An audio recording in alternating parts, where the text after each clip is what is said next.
me to aso di ama mo dia na yenkopie mu Assin South Traditional Council yenkopie mu honom dia na ajasa sabre wo hina nkasa ena atiesi mountain wo hine na nkasa ena ahase a wo ye campaign na no ohye wo se eya dia Dr. Mahmoud Bawumia wo ne eyi Assin South MP wo mo be pie mu Assin South wo ma na hwe ye mpo ambechia mbeka bibia kra mfa nche mo ndo wo tiase because eya dia ajasa ahemfofo wo mo mfa wo mo hu enwura politics ni ade mu nenso no niema papa Kennedy akompre ko hine Japan wa ye edia ma Assin man no oso wontumi yi Kennedy boni ayeda and want to mean you Kennedy ba konfa nhyane nsanti se delegate betie dia said ye Kennedy nam no so Assin South Assin Central Assin North wo manya mfaso dia free no so no kokromoti no wo mama enkasa emfama na mesho so beka me ho no yakọ na yakọ akotie sansem we nyina no abasisia 2020 kodi 2 days wo na hotel na meda no upie ya na wonan asi asphalt so nti ohene beka kire me ho se na wedi da ben bi beba Assin South sa na nam kwan so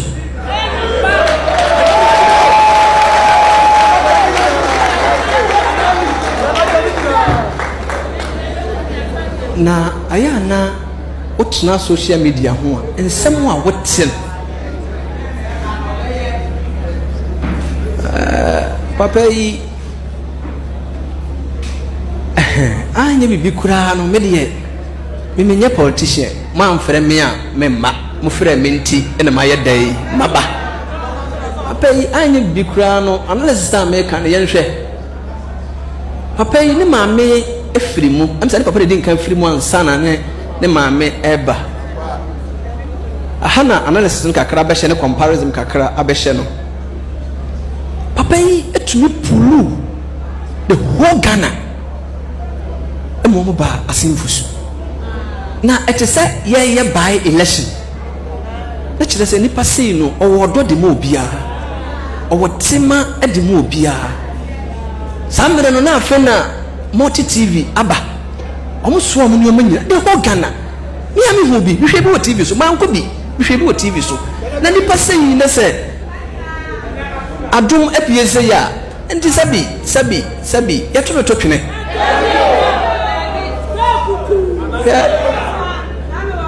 uma men kwan yeda wo se binom wate enso ha papa yi esai eda ene tima wo mani panti semeboa me wia brama hen vie ne beka kirem se na oboa enye ha wotra nyankoma se kakra bi pe omo bie citrus factory kakreka bi ewo ho yewura akompreko ne din akompreko nti na wo kom no ena ode beba ase ne nea yesu ne yaban eye yesu ne yaban fako suyane kofa akenka bra na okwa na ode ka na kobo ne business di ono a opeta mo pe bia na ode aba ne yenya akenka yenya kutuo emfa nye production yene yesu banyo kaisi obi adwuma no na afa na mawie pole nti 2004 me ame ko ho se me kopa adwuma ye oh yes na me ko ye no krachi ame ko to no na enuoma entuto ye it's a fact betombo ase na me investigation ohiri nitro atosu biyo me tumla na ma kire wusie okọ Assin dompema amusi bibidi potokasem no rice processing plant to se borofo man kusku anu achinti ensi Assin dompem na yenia meka ho ne ye hihye ye ho asemfo na kwaya sa adwuma no ne ko wiya mfidie ni nyina na se yete wo mamu ti kuromu na de pe ba ne ya pam ne sa eye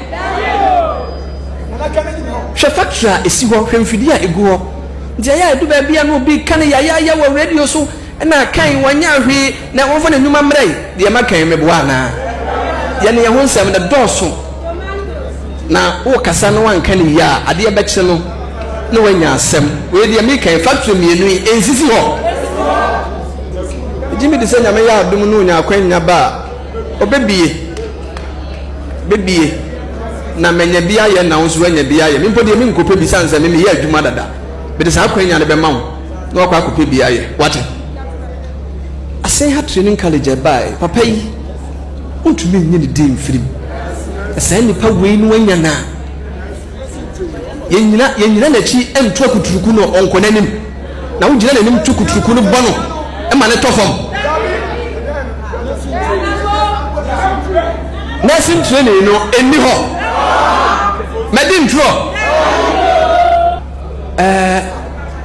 me ka ba ko aka ho hwe papa yi waboa mlante ne nketesi amia me mate ba ko ye friend Prince me boni din as an evidence Prince me ni na wie si pole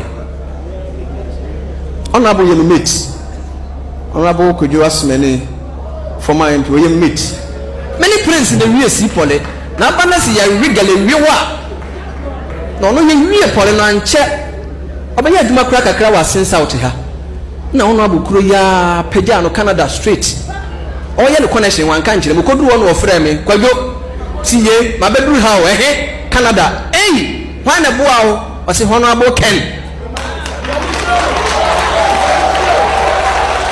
na nipa sei ye yi ne bo ho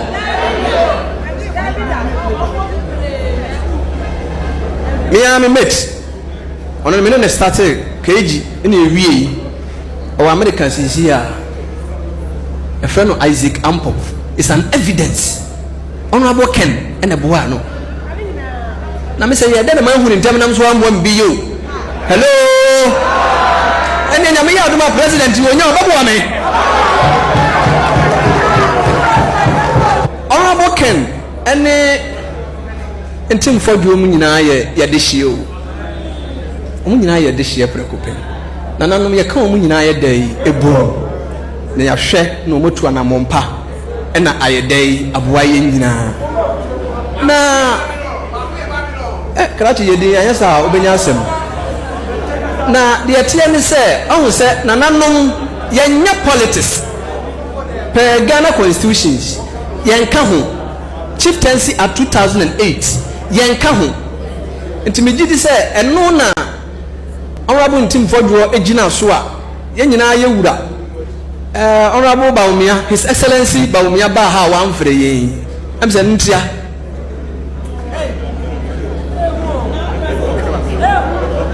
kwase na nanom ye nya politics enti monkan kire honorable se abibia obabia no omra da ma ahimfie na se na nanom se ye dini bone apa ne chew na se o kwa prosei na asase ye na nanom de ya na wuram na wonka hwenkire ya omra na nanom ye mpa de chew ne yentumi nka one ohene Kennedy emmom na ye emfantu ye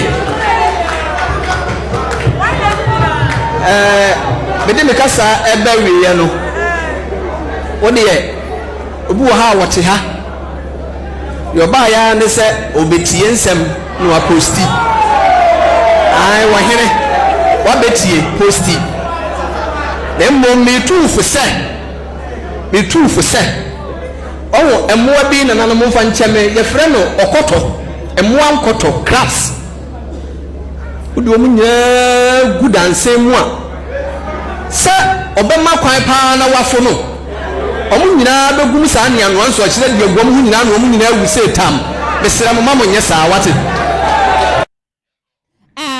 ebusua endorsement chenche ankasa ena ohini wa yenti delegates ene mu aya na msode amose na Kennedy no nyehwe wodi krom no nyehwe wodi krom wedi ohini mua ena gina honom akamfa so acha se ne manfo wo menya ede afri Kennedy akompre ko ohini Japan Central Region wedi ya de ne Kennedy mesre delegates a wo mu hoye baba se mre no so a number 1 de wo fo nyina forget hwesoro hope number 1 no utim so a wabobo ne kama na odi akwa akoshem ede amaye sanse 2028 de ye hwe nim se MPP amanyoko no ebetumi aba power metwo mi nsem no so de amamodi anaje se ne day no Kennedy Kennedy akompra kwa hine Japan ni team emwaye de ankasa. In fact, a deal for Fran Anwada, Miakasa mi CEO, Mr. Daniel, your boy, the Danny boy. Wabeka sebeba beka Kennedy di ho. Na sadi ni beka ni di ho just a besha ta baby ama ni pe beba be join Kennedy no. Mi amiti he be Jimmy Semebusia.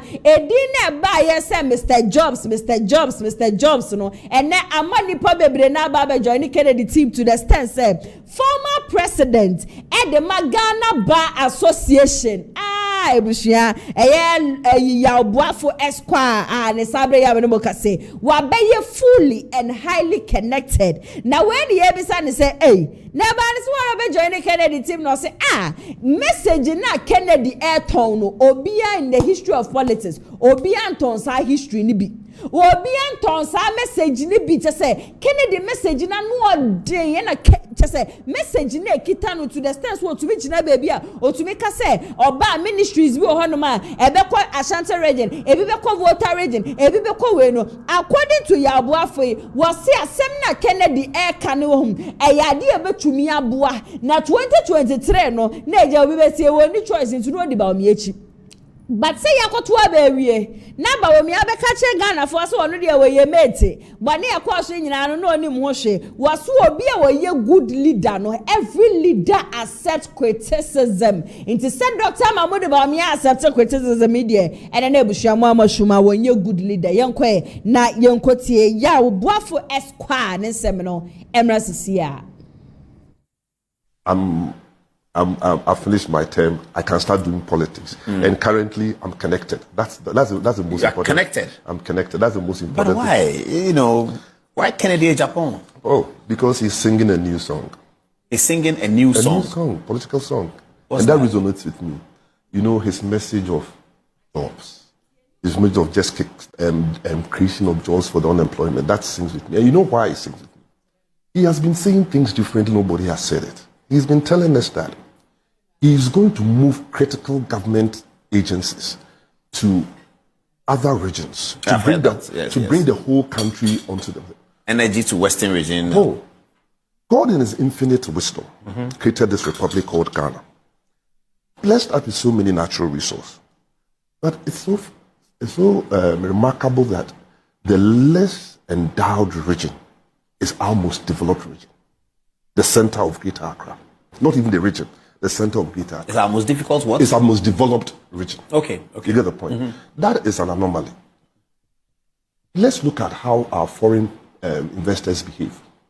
The largest mine drilling company is Geodrill. Where is it located? Anyankwanta.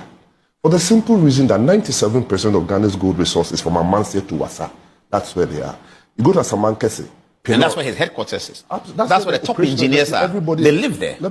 If you go to Asamankese, you see Pinora, one of the largest food processing companies, because the eastern region, that enclave, produces the most foods.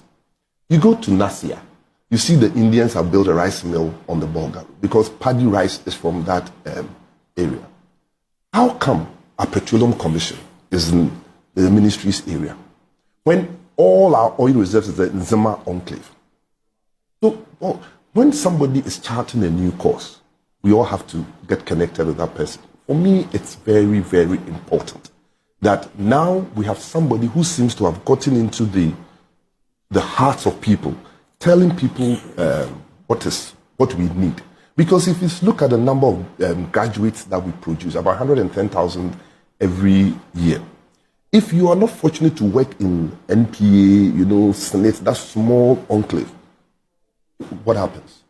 So are we saying that when somebody lives in Tamale and finishes university, the person must migrate to come and work in the center of Accra?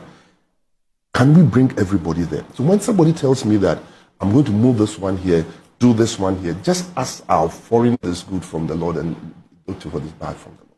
For me, when we started our campaign with this, I am the mate, I was just an advisor. There was an error. That imagery. There was an error. Context. The context was an error. Because it was people not accepting responsibility. Oh, I get your point. And for me, a leader, the first rule rule about a leader, for me, is a leader who owns up and accepts responsibility. So that leader also takes praise. You know, one of the greatest presidents of the United States, Ronald Reagan, the back stops with me. So when I saw that in the UPSA from the beginning, that we were trying to move into a campaign where our own president, we were backing away from policies that we have been part of, that sent it wrong. You're right, because he created a contradiction. Sometime in the campaign, we have to come back onto free SHS. And it was, simple. And the NDC were laughing at us that sometimes we say this and sometimes I would we say also that. tell you something. But that's a campaign of the party. Yeah. Let me tell so it's not an individual responsibility. Let me tell you something that I personally observed. This one, nobody is. My father tutored me in campaigning. And one of the barometers that he taught me was that, when you have unannounced, you show somewhere unannounced, and there is spontaneous euphoria, that is the barometer of your popularity. Like you show up unannounced, and then you see people. So in 98, I was going home to my dad's house. You know, when you get to Dimples, that time Dimples, I think the Dimples is no more there. I just saw the people who sail around, running around. I thought maybe they had caught a thief, mob justice. Mm-hmm. President Kufuor then was sitting in the car. I think somebody had sighted him. And you could just feel that spontaneous unannounced. Mm-hmm. Then you just realized that the temperature was getting up. Nana Kufuor in 08. You know, he came to Mensah Palace and there was even this problem about Rawlings pulling a gun. Mm-hmm. On 3rd September 2023, it was my birthday. It was a Sunday. Mm-hmm. I went to the Mensah Palace as usual, typical, because that's my thing. That was the first day after Dr. Mahmoud Bawumia had won the... When I got to Mensah Palace, you had come there. That was the day that the linguist Bamford said, go let your father bless. And the euphoria there was not MPP level. Really? Absolutely. At Otunfo's Palace? Absolutely. Anybody, you see, these are some few months to voting. No, that was the first, not few months to, that was after I think 3 or so weeks after his thing. It wasn't there. I was like, okay, this is early. After he had been elected? Yeah. Okay. So this early of 24. No, he was elected November 23. 23. I think he was elected in 23. Yes. August or something. It was November. Oh, no, yeah, I think it was August. No, the was August? August. Yeah, okay. May, August, something. So it was in September. Yeah. Then the next one I noticed was 25th anniversary, the Deba. The Tuntum. I'm like, which year was this? And the former president and the Magana Bar Association was fully and highly connected. Was Dr. Mahmoud Bawumia qualities of a good leader? Nebinimu or you'll be our own general phone shown to one day they be out of the bonnet there. When you motion papa de Yemfa Fansano and Farman into the delegates where they so up any crab join near. Well, what is stopping you people from voting for Kennedy Agyapong in Japan? And when this came through be our na sebi onkoto abafo hana ATB atena siansema aba wonkrata ne mu no wo babe pese ni nyina mu ede amaye njume ko bia daroma e na abre ne abre bia na mitumi di shoulder djumedie no ebe so mu ntima mentwa me hu sima enkoje aboafo nkrato emra sisia.